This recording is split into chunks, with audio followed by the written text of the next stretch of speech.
Graça e paz. Abra sua Bíblia, por favor, no Salmo 107. Salmo de número 107.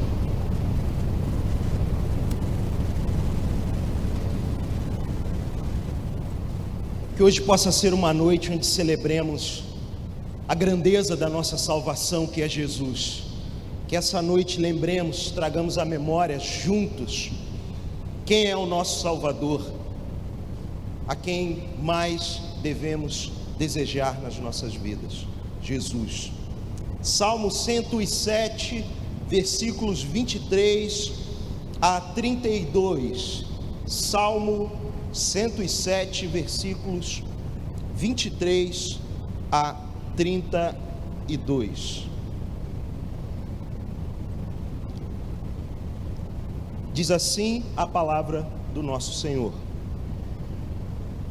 os que, tomando navios, descem aos mares, os que fazem tráfico na imensidade das águas, esses veem as obras do Senhor e as suas maravilhas nas profundezas do abismo.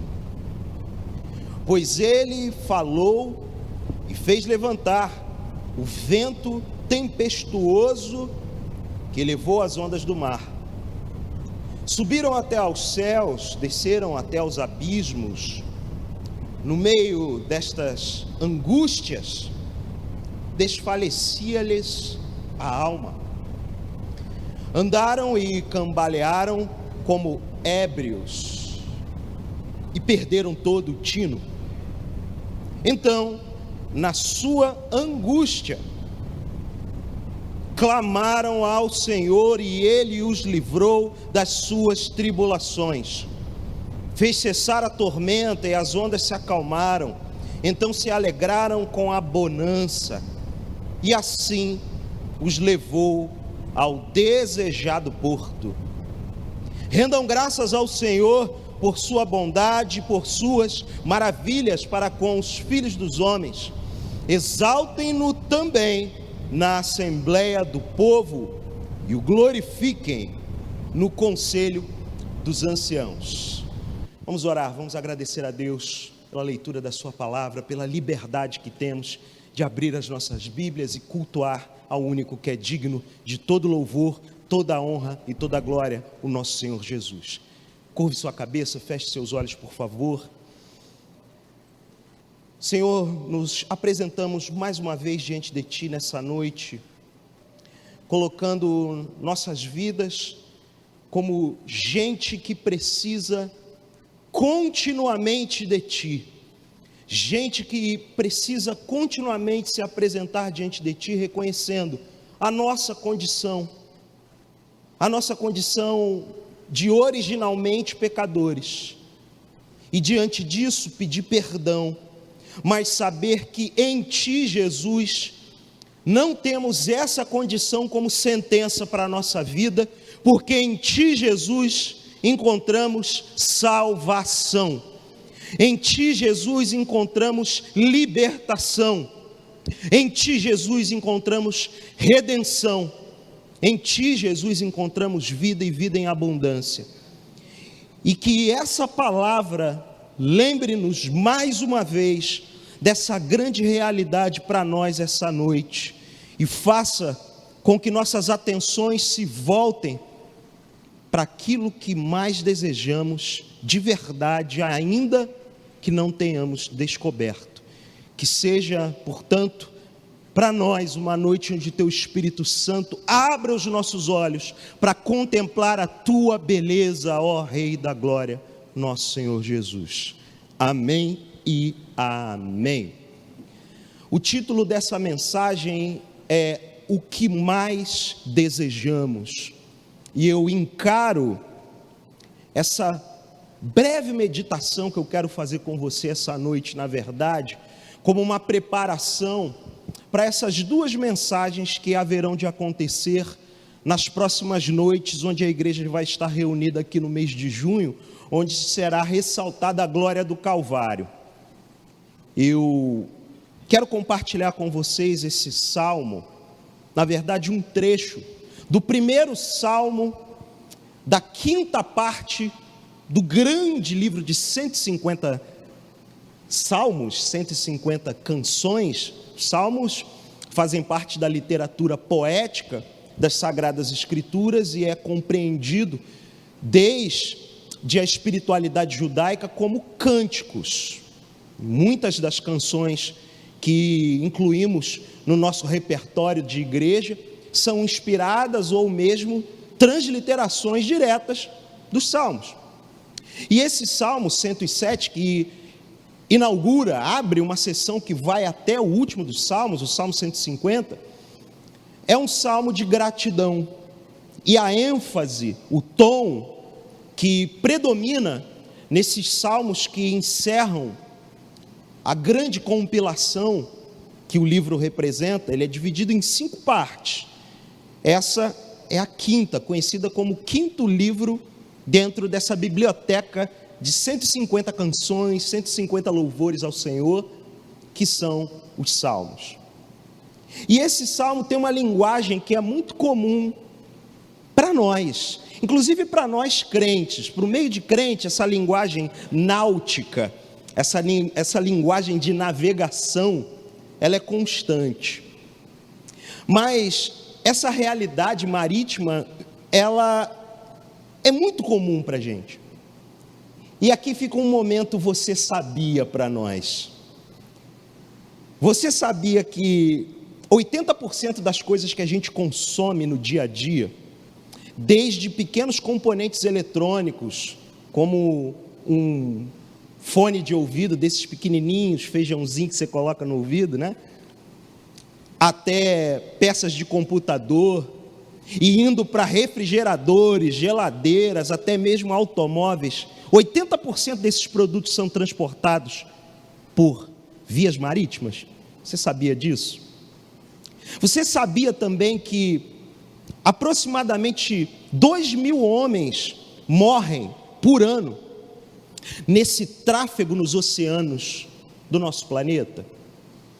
Essa é uma realidade muito comum ainda hoje em dia, com toda a tecnologia que facilita a navegação. Mas eu quero encerrar esse momento de curiosidades com algo que é muito mais relevante para nós.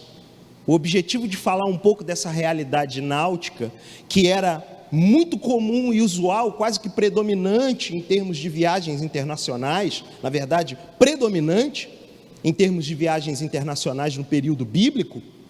Hoje temos as opções aéreas, evidentemente, mas ainda a navegação é muito comum. Mas a terceira informação, o terceiro momentinho, você sabia, que eu quero trazer para você, é o mais relevante desses aqui nessa introdução. Você sabia que a Bíblia, em especial os livros do Antigo Testamento e essas porções da literatura de sabedoria, da literatura poética da Bíblia, não são meras histórias de moral, meros bons conselhos? Você sabia que esse texto, ele continua contando a história da salvação, a história de Deus para nós?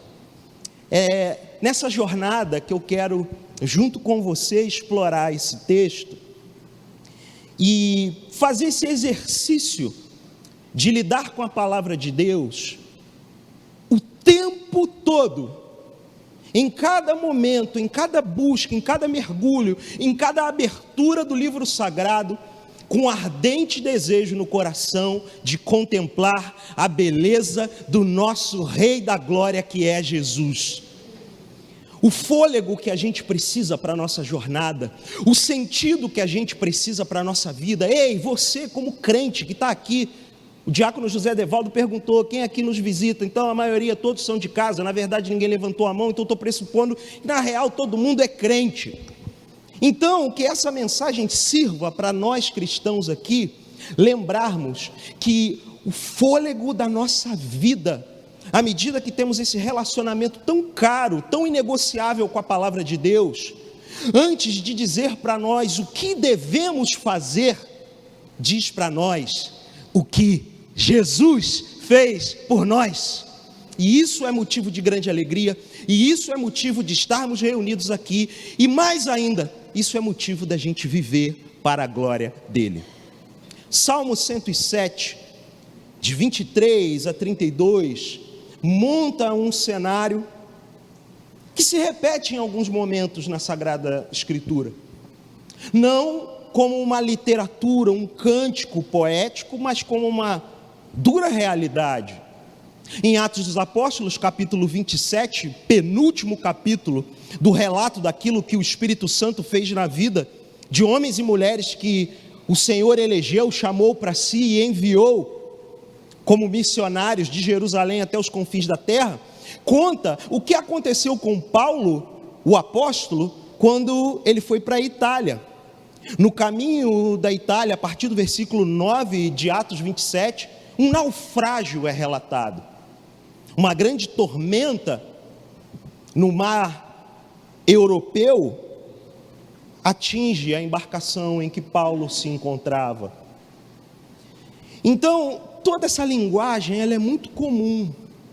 Mas tem uma coisa que, conquanto a gente tenha pessoas aqui que possam trafegar nos mares reais da vida, né? O nosso mais jovem casado da igreja, estou falando, fica calma, guarda seu coração, o Senhor vai guardá-lo entre os 2.000 homens, fica tranquilo.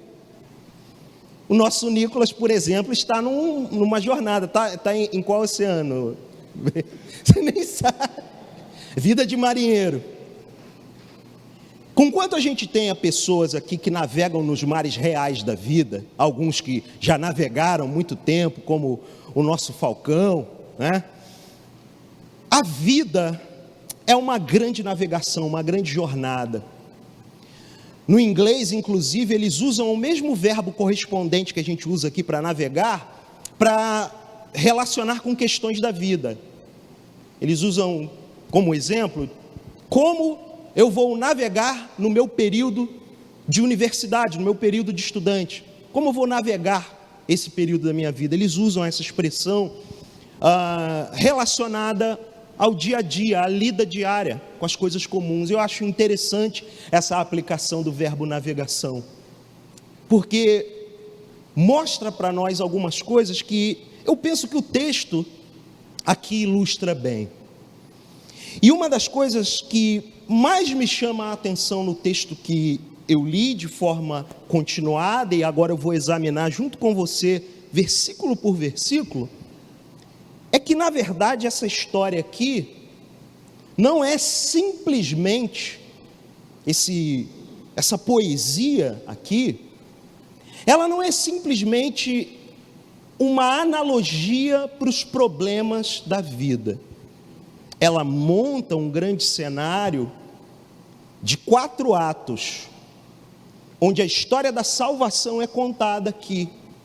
No Salmo 107, dos versos 23 até o 32, a gente vê a história da salvação sendo contada na criação, na queda, na redenção e na consumação. E eu quero investigar isso junto com você. Volta os seus olhos, por favor, para a Bíblia, para o versículo 23, primeiro que nós lemos, Salmo 107. Os que, tomando navios, descem aos mares, os que fazem tráfico na imensidade das águas. Aqui a nossa versão revista e atualizada usa a palavra tráfico. Vale lembrar que tráfico, antes de ser essa coisa hedionda que assola a nossa sociedade, era simplesmente negócios. Então você pode traduzir aí também para os que fazem negócios, para aqueles que simplesmente fazem mercado na realidade das águas. Versículo 24: esses veem as obras do Senhor e as suas maravilhas nas profundezas do abismo. Eu quero chamar a atenção de todos vocês para como na realidade do dia a dia, na realidade daqueles que têm desejos, objetivos, metas como esses, que tomam navios e descem a fúria dos mares, que é conhecida de todos nós, fazem seus negócios, vivem sua vida, fazem a sua caminhada diária, a sua jornada, nesse caso mais específico, para ganhar a vida. Fazem tráfico, fazem negócios nas águas, na imensidade das águas. Mas o verso 24 mostra para nós que no meio da busca desses objetivos, desses desejos, desses alvos, eles enxergam a grandeza da criação. Verso 24, eles veem, enxergam, olham, contemplam as obras do Senhor e as suas maravilhas nas profundezas do abismo. Aqui a gente está diante do primeiro cenário que eu mencionei, o cenário da criação. O cenário onde a soberania de Deus mais se manifesta, de modo que até aqueles que não reconhecem salvação e senhorio em Jesus, ficam atônitos, muitas vezes, diante da grandeza da criação, manifesta desde os montes mais altos até essas imagens das profundezas do mar, das profundezas do abismo, como o texto mostra aqui. E o verso 25 ressalta essa soberania vinculada diretamente a esse atributo do nosso Deus Criador. Veja, verso 25: pois Ele falou, Ele, o Senhor, o Deus vivo. O Senhor aqui, na maioria das nossas Bíblias, a sua edição vai estar aí todo em letra maiúscula, referindo-se a Yahweh, ao Deus vivo, o Senhor. Esse Senhor, o Deus Todo-Poderoso, o verso 25 diz que Ele falou e fez levantar o vento tempestuoso. Pelo menos para mim traz à memória lá a criação em Gênesis. No meio das trevas Ele falou: haja luz, e houve luz. É o mesmo Deus criador e criativo. Verso 25: Ele falou e fez levantar o vento tempestuoso que elevou as ondas do mar. Outro dia eu estava em algum lugar e estava num canal de surf, o off, e aí estava passando aquelas ondas gigantes de Portugal, aquele campeonato de surf, eu olhando, meu Deus, que coisa absolutamente linda e ao mesmo tempo espantosa. E tem gente que vai naquilo com uma prancha, não vai com um navio. O nosso Deus grandioso, com a sua voz, não faz levantar apenas aquelas ondas que eu vi naquele vídeo que a gente vê, né, as grandes ondas aí desses campeonatos específicos de surf para essa modalidade, mas todas as ondas de todos os oceanos desse planeta são comandadas pela voz do Senhor, o nosso Deus Todo-Poderoso, Criador de todas as coisas. Mas o texto mostra o efeito dessas ondas na vida daqueles que, buscando alcançar o que desejam, encontram as angústias ao longo da jornada. Verso 26, e aqui a gente contempla o cenário da queda. Subiram até os céus e desceram até os abismos no meio destas angústias, referindo-se aqui aos mesmos do verso 23 que tomaram navios, desceram aos mares e fizeram seus negócios na imensidade das águas. O verso 26 aqui faz menção a esses marinheiros, a esses navegantes. Mais uma vez, verso 26: subiram até os céus, desceram até os abismos. Veja o movimento da tormenta no meio do mar. No meio destas angústias, Aqui a palavra do hebraico que o autor usa também pode ser traduzida como calamidade, perigo incomparável.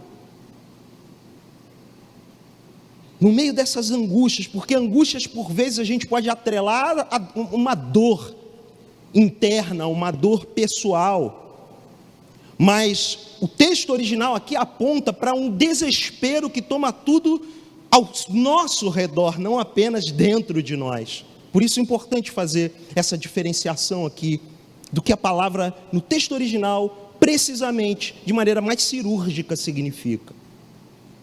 E o texto continua: desfalecia-lhes a alma.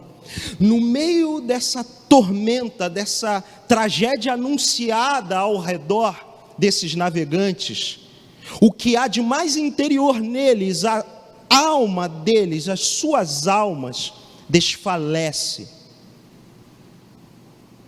Essa é a situação da queda, que é expressa de forma visível, como relata o versículo 27. Olha o que diz, e à medida que a gente vai lendo o texto e imaginando como fica um navio numa situação de tormenta marítima, a gente consegue visualizar, eu pelo menos consigo visualizar exatamente o que diz o verso 27, olha aí comigo: andaram e cambalearam como ébrios, como bêbados, como entorpecidos, como sem controle, sem juízo, e perderam todo o tino, desequilibraram. Essa é a realidade da queda. Se num primeiro momento, dos versículos 23 até o 25, a gente, junto com esses navegantes, contempla a grandeza e a beleza da criação, a soberania desse Criador, no meio dessa situação, a queda se manifesta. Os versos 26 e 27 são uma boa analogia para a condição humana, uma boa analogia para a realidade desses que trafegam na sua própria vida, que navegam os mares da vida em busca do que mais desejam. E como eu falei, algumas coisas precisam ser relembradas sempre, constantemente, porque a má notícia o tempo todo é falada em voz alta e clara para nós. E por vezes a gente acaba esquecendo a boa notícia. Uma palavra, um axioma, uma frase constante tem me incomodado esse tempo. Nós precisamos ser mais conhecidos pelo que amamos e não pelo que detestamos. Nós precisamos ser mais conhecidos pelo que somos a favor do que pelo que somos contra. Precisamos, portanto, ser mais conhecidos por ser um povo de Jesus, não por ser um povo que se opõe tão somente à realidade decaída do século presente. A realidade decaída do século presente, a má notícia que ela carrega, já é fato dado e tem seu destino deliberado pelo próprio juiz de todas as coisas, que é Deus. Cabe a nós nesse tempo, como sal e luz, de acordo com o que o Evangelho nos determina, sermos um povo que é conhecido como o povo de Jesus, o povo que fala daquilo que ama, o povo que anuncia quem o salvou. E aqui o verso 28 é a grande virada, a grande mudança na trama, no grande cenário de tragédia, de queda, de angústia que faz com que almas se desfaleçam. Existe alguém para quem olhar. Verso 28. Então, na sua angústia, mais uma vez o autor usa, na sua grande calamidade, no grande perigo ao seu redor, clamaram, mais uma vez referindo-se aos mesmos do início do texto, do verso 23, pegaram seus navios, foram aos mares, desceram aos mares, foram fazer negócios na imensidade das águas, que enfrentaram as tormentas da vida e andaram cambaleando como ébrios, como bêbados. Esses mesmos agora clamaram ao Senhor. O início do verso 28 diz: então, na sua angústia, clamaram ao Senhor. E como eu gosto de sempre lembrar, nós não oramos para surdos ouvidos. Nós não levantamos clamores a quem não pode nos responder. Temos, como o texto diz, mais uma vez, Senhor aqui, sempre com letra maiúscula, você também pode ler como Deus vivo. Um Deus que está vivo e reina. E quando eles clamaram, o texto diz: Ele, esse Senhor, esse Deus vivo, os livrou das suas tribulações. E aqui no versículo 28 entramos no terceiro ato dessa história da salvação, a redenção, a intervenção divina. Por isso, queridos, que eu digo que esse texto não é como a gente por vezes costuma ler alguns textos, em especial do Antigo Testamento. Não são histórias carregadas de bons conselhos, com uma moral para a gente carregar, onde o herói aqui são esses navegantes corajosos, ou em outros textos o herói é José do Egito, ou em outros o herói é Daniel na cova dos leões. Não, o herói da história da palavra de Deus sempre é Jesus, o Rei da Glória. A nossa vida cristã vai ganhar muito mais sentido, muito mais vigor, muito mais realidade, que não vai ser apenas entoada no cântico de domingo em domingo, quando entre os domingos lembrarmos que a palavra de Deus conta a história dele e não a nossa. Existe um lugar para os nossos problemas, existe um lugar para os nossos dramas, mas tanto o autor quanto o protagonista da palavra de Deus é o próprio Deus, é o próprio Senhor, o próprio Rei da Glória, como cantamos aqui. Santo Agostinho, maior teólogo da África, quando pregou esse texto certa vez, ao comentar o versículo 28, disse: ouça neste ponto, o verso 28, o clamor ao Senhor. Agostinho de Hipona disse: ouça neste ponto a voz do timoneiro, que estava em perigo e agora foi liberto.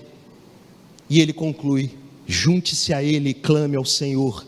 E eu faço eco a Agostinho, e junto com a congregação, chamo-nos a clamar ao Senhor, porque Ele nos livra das nossas tribulações, Ele é poderoso para salvar. O Evangelho precisa ser pregado todo dia, porque todo dia esquecemos o Evangelho, como dizia o reformador Martinho Lutero. Precisamos constantemente lembrar que temos alguém que nos salva, e esse alguém é o nosso Senhor Jesus. O texto continua: as boas novas da salvação não acabaram. Fez cessar a tormenta e as ondas se acalmaram. Verso 30. Então se alegraram com a bonança, com a calmaria. Antes, angústia. Na queda, angústia. Na mera contemplação da criação, desejando os próprios intentos da vida, sem reconhecer quem é Deus, angústias. Agora, diante da realidade dos dramas da vida, clamando ao Senhor, reconhecendo quem pode salvar, alegria. Verso 30 mais uma vez. Então se alegraram com a bonança. Mas as boas novas da salvação não acabaram. As boas novas redentivas, redentoras, não acabaram.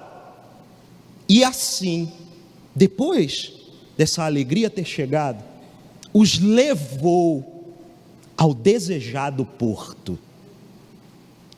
Eu não sei você, mas esse verso 29 me traz à memória uma história de Jesus com seus discípulos. Eu vou ler mais uma vez o 29.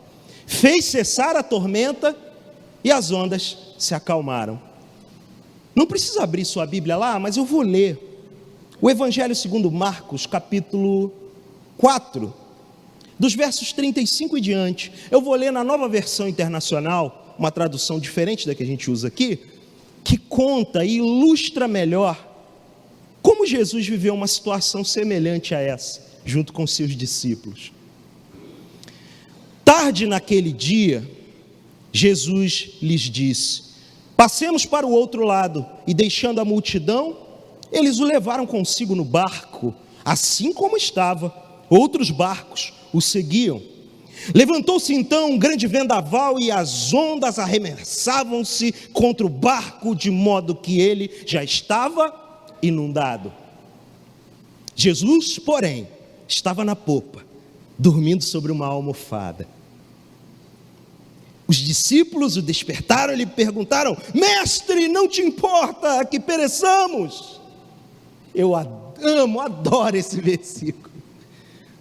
Eu imagino Jesus, literalmente, eu não vi a série que o pessoal fala, The Chosen. Tem isso, quem já viu esse The Chosen aí? Tem esse trem lá? Acontece esse episódio? Acontece? Não? Ainda não? Não sei. Poxa, mas eu queria muito que tivesse uma cena disso aqui filmada. A minha imaginação, nada fértil, né? Fico imaginando literalmente a cena desses judeus no meio dessa confusão, e o rei dos judeus, o rei dos reis, deitadão numa almofada, com a cabecinha na almofada. Eu amo Jesus. E levantando-se, ele repreendeu o vento e disse ao mar: cala-te, aquieta-te.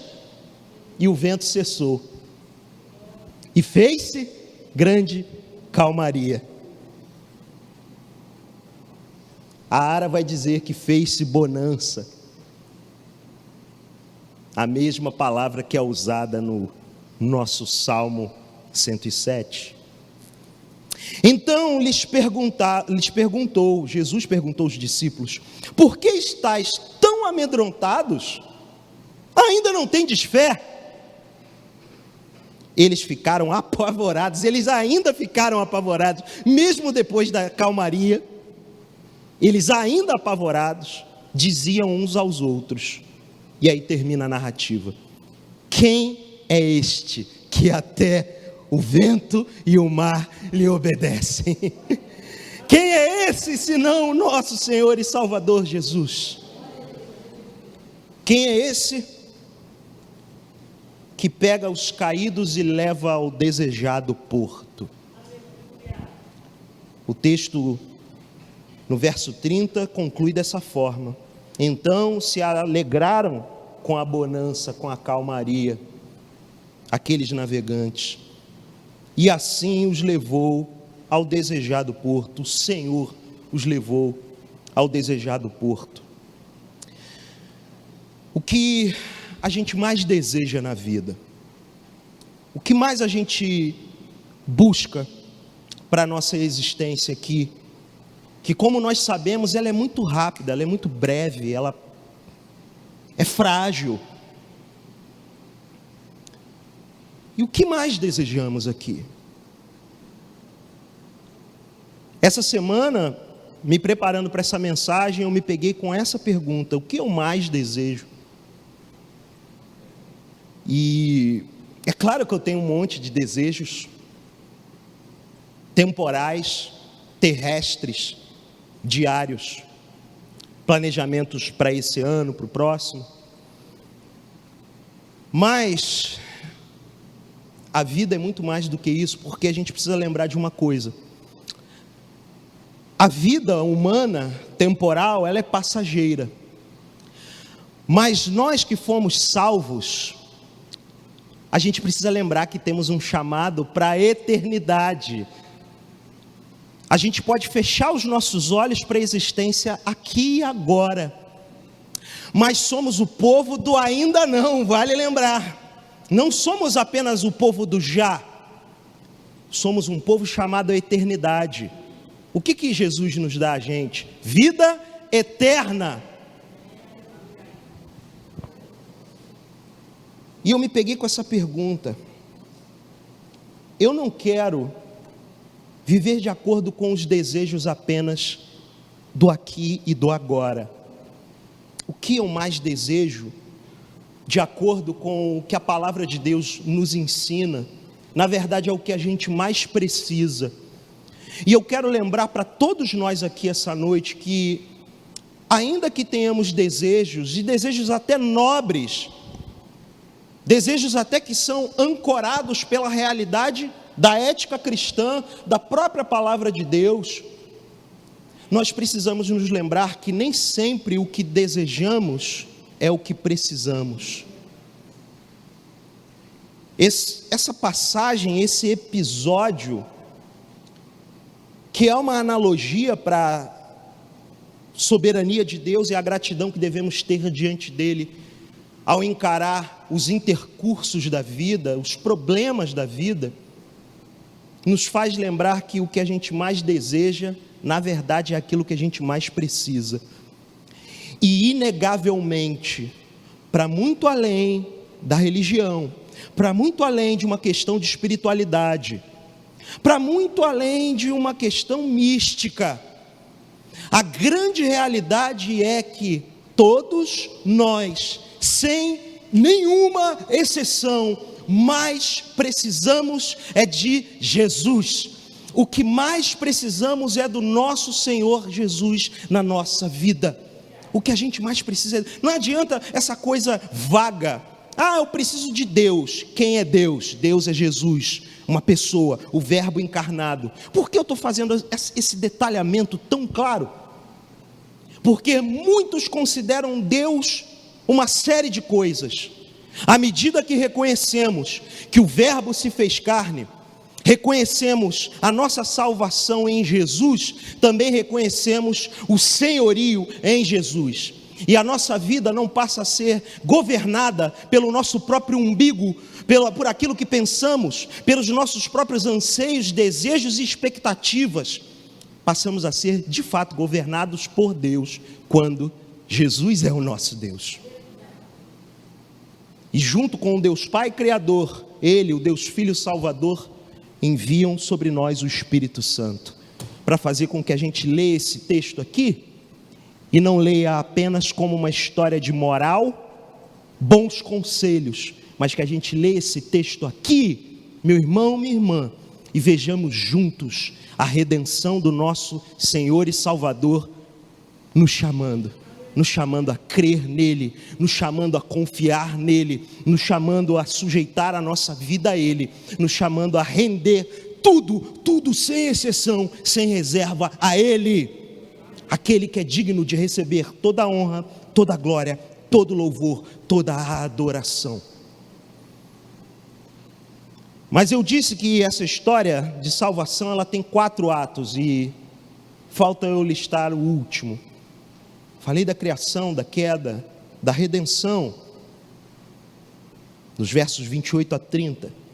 Mas existe uma resposta daqueles que foram alcançados em redenção, que será cumprida de maneira magistral na segunda vinda de Jesus, na volta de Jesus.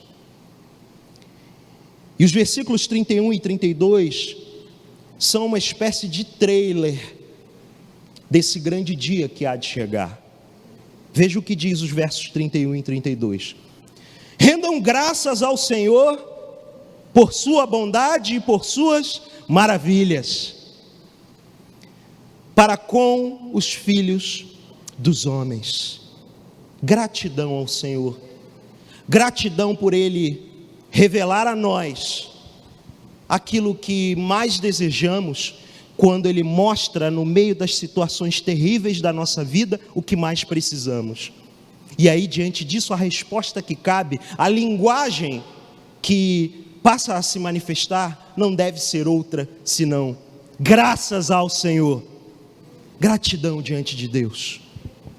Versículo 32: exaltem-no também não apenas agradecer, mas exaltem o nome dEle, adorem o nome dEle, louvem o nome dEle, Ele é digno.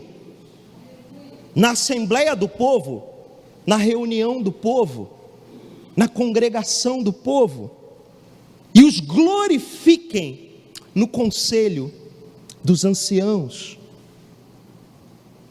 Para resumir, os versos 31 e 32 são a resposta que aqueles que encontram salvação inegociavelmente devem dar diante do Salvador.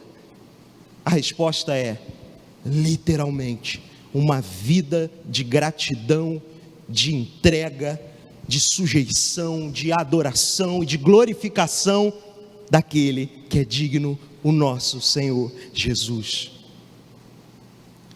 A gente cantou uma música aqui que diz que a glória do Senhor brilha aqui. Quanto mais te vejo, a música canta ao Senhor, eu te amo.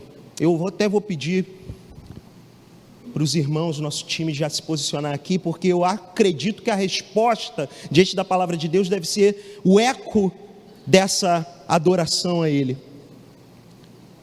E eu quero encorajar 3 passos que a gente deve dar nessa resposta a Deus.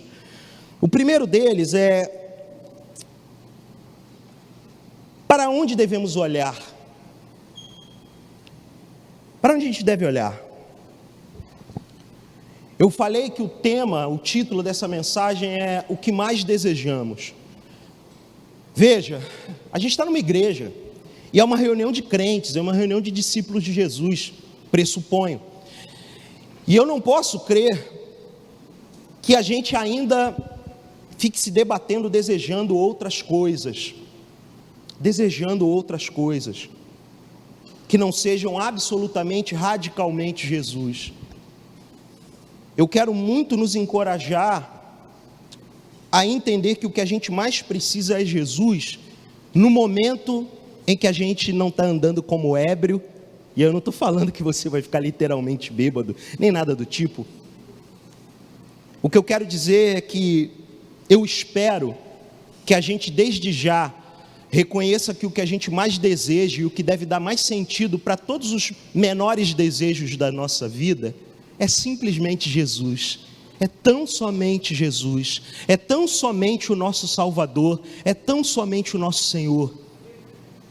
Então, eu penso que nós precisamos olhar para o que a gente precisa e, consequentemente, no final, olhar para quem desejamos. Em primeiro lugar, o texto dos versos 23 a 25 nos encorajam para olhar para a nossa jornada, sim, considerar, olhar o nosso dia a dia, onde a gente está fazendo negócio. Eles fizeram negócio na imensidade das águas, esses navegantes do texto que a gente está lendo aqui.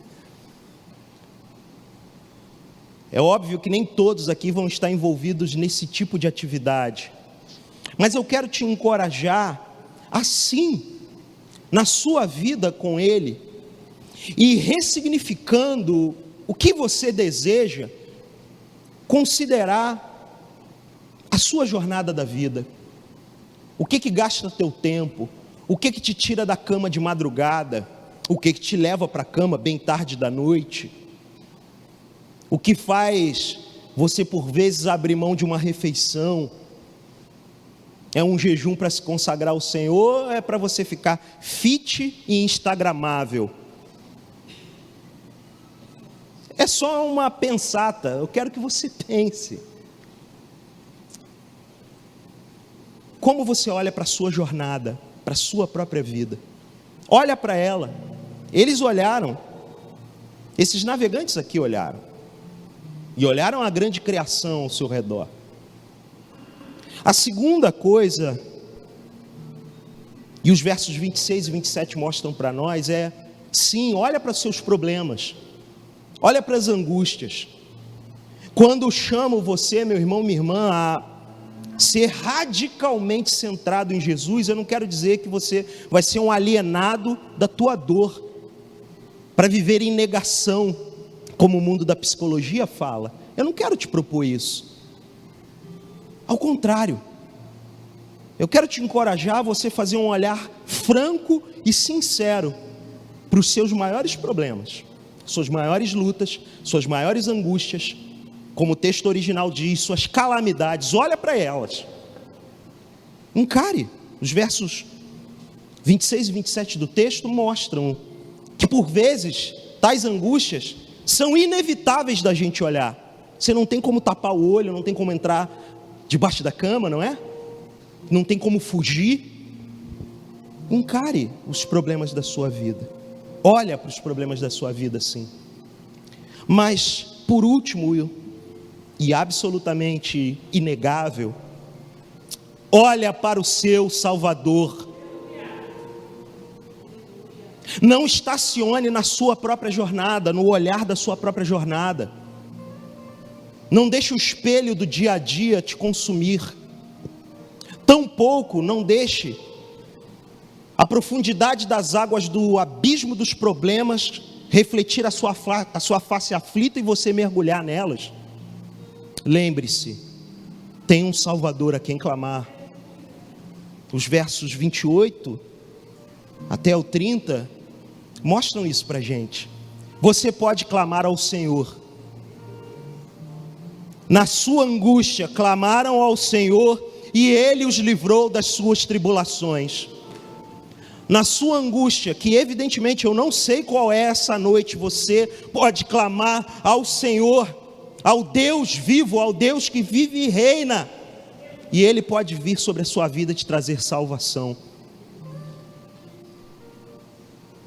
Essa tribulação pode ser de qualquer natureza, mas nunca devemos esquecer que a nossa natureza, com os nossos próprios desejos e pulsões, constantemente nos levam a buscar aquilo que desejamos no aqui e agora.